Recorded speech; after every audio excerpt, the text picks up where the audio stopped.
हे माया, क्या तुम्हें पता है रेस्पिरेशन ऑर्गेनिजम्स में कैसे होता है? हाँ, काफी कूल है।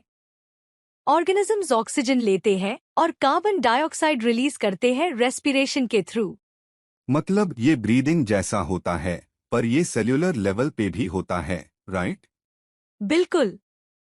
सेल्स ऑक्सीजन यूज करके एनर्जी बनाते हैं और कार्बन डाइऑक्साइड वेस्ट प्रोडक्ट होता है। हाय एवरीवन, स्वागत है आप सबका हमारे यूट्यूब चैनल आस्क प्रेप पर। आज की वीडियो में हम क्लास 7 के साइंस बुक के चैप्टर 5 रेस्पिरेशन इन ऑर्गेनिजम्स को डिटेल में एक्सप्लोर करेंगे। चलो फर्स्ट शुरू करते हैं। रेस्पिरेशन को समझना। रेस्पिरेशन का बेसिक कंसेप्ट ये है कि ऑक्सीजन को इनहेल किया जाता है और कार्बन डाइऑक्साइड को रिलीज किया जाता है। ये प्रोसेस सेल और ऑर्गेनिज्म लेवल दोनों पर होता है। सेल्यूलर रेस्पिरेशन में सेल्स ग्लूकोज और ऑक्सीजन को एनर्जी, कार्बन डाइऑक्साइड और वाटर में कन्वर्ट करती है। एनर्जी एटीपी, एडेनोसाइन ट्राइफॉस्फेट के फॉर्म में स्टोर्ड होती है और सेल्स के एक्टिविटीज के लिए यूज होती है। रेस्पिरेशन के टाइप्स।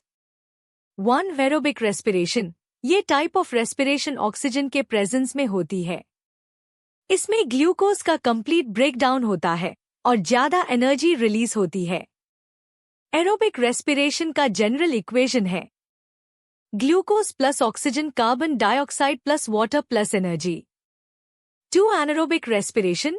जब ऑक्सीजन नहीं होती तो ऑर्गेनिजम्स एनारोबिक रेस्पिरेशन करते हैं।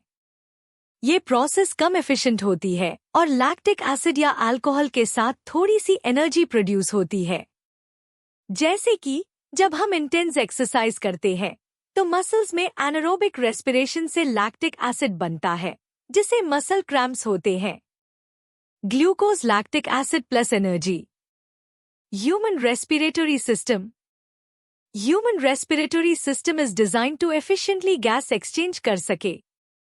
इसमें ये मेजर कंपोनेंट्स होते हैं। Nose and nasal cavity. Air body के अंदर नोज से एंटर करती है, जहां ये फिल्टर, वार्म और मॉइस्टन होती है। फैरिंग्स एंड लैरिंग्स। फैरिंग्स एक कॉमन पैसेज है एयर और फूड के लिए, जबकि लैरिंग्स में वोकल कॉर्ड्स होते हैं जो साउंड प्रोडक्शन के लिए रिस्पॉन्सिबल है। ट्रेकिया। ये विंड पाइप है जो लैरिंग्स को ब्रोंकाई से कनेक्ट करती है। Bronchi and bronchioles. Trachea do bronchi में स्प्लिट होती है, जो लंग्स को लीड करते हैं। ब्रोंकाई और भी छोटी ब्रोंक्यूल्स में डिवाइड होती है लंग्स के अंदर। लंग्स ये प्राइमरी ऑर्गन्स है रेस्पिरेशन के, जहां छोटी air sacs called alveoli gas exchange के लिए रिस्पॉन्सिबल है। ब्रीदिंग का मैकेनिज्म। ब्रीदिंग एक फिजिकल प्रोसेस है जिसमें इनहेलेशन और एक्सहेलेशन होती है। इसमें 2 मेन फेजेस है। 1. इनहेलेशन। इंस्पिरेशन इनहेलेशन के दौरान डायफ्राम कॉन्ट्रैक्ट होता है और नीश मूव करता है और इंटरकोस्टल मसल्स कॉन्ट्रैक्ट होती है, चेस्ट कैविटी को एक्सपैंड करते हैं। इसे नेगेटिव प्रेशर क्रिएट होता है जो एयर को लंग्स में खींचता है। 2. एक्सहेलेशन। एक्सपायरेशन एक्सहेलेशन के दौरान डायफ्राम रिलैक्स होता है और ऊपर मूव करता है और इंटरकोस्टल मसल्स रिलैक्स होती है, चेस्ट कैविटी के साइज को रिड्यूस करते हैं और एयर को लंग्स से बाहर पुश करते हैं। Gas exchange. Gas exchange alveoli में होता है, जहां इनहेल्ड एयर से ऑक्सीजन ब्लड में डिफ्यूज होती है और ब्लड से कार्बन डाइऑक्साइड एल्वियोली में डिफ्यूज होती है, जो एक्सहेल होता है। एल्वियोली के थिन वॉल्स और एक्सटेंसिव कैपिलरीज का नेटवर्क इस एक्सचेंज को फैसिलिटेट करता है। अदर ऑर्गेनिजम्स में रेस्पिरेशन। रेस्पिरेशन एक यूनिवर्सल प्रोसेस है, लेकिन डिफरेंट ऑर्गेनिजम्स में ये अलग होता है। प्लांट्स भी रेस्पिरेशन करती है एनर्जी रिलीज करने के लिए। ये ऑक्सीजन को लेते हैं और कार्बन डाइऑक्साइड रिलीज करते हैं थ्रू स्टोमेटा इन लीव्स और लेंटिसिल्स इन स्टेम्स।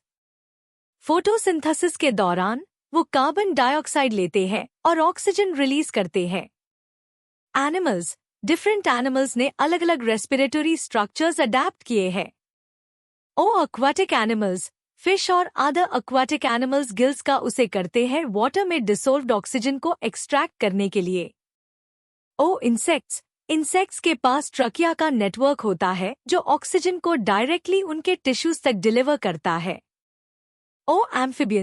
एम्फिबियंस जैसे फ्रॉग्स लंग्स और उनकी मॉइस्ट स्किन दोनों का यूज रेस्पिरेशन के लिए करते हैं। और रेप्टाइल्स, बर्ड्स एंड मैमल्स, ये एनिमल्स मेनली लंग्स का यूज रेस्पिरेशन के लिए करते हैं।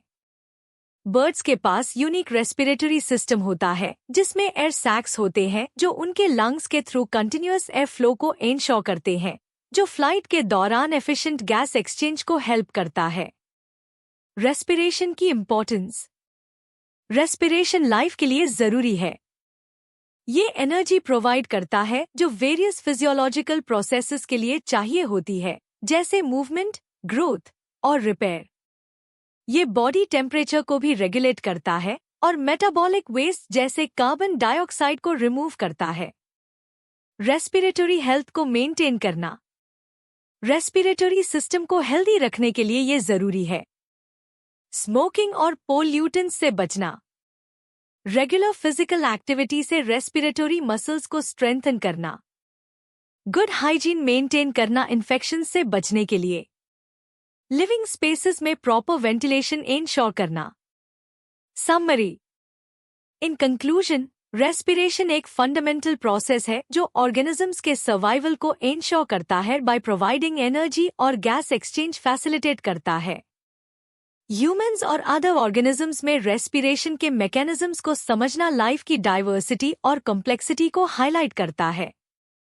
ये चैप्टर रेस्पिरेटरी हेल्थ की इम्पोर्टेंस और क्लीन एनवायरनमेंट की जरूरत को एम्फसाइज करता है।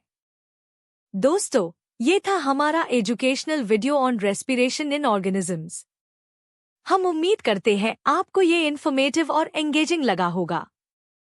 हमारी क्लास 7 NCERT साइंस सीरीज के और एपिसोड्स के लिए ट्यून्ड रहे। हमारे चैनल को लाइक, शेयर और सब्सक्राइब करना ना भूले फॉर मोर एजुकेशनल कंटेंट। मिलते हैं नेक्स्ट टाइम।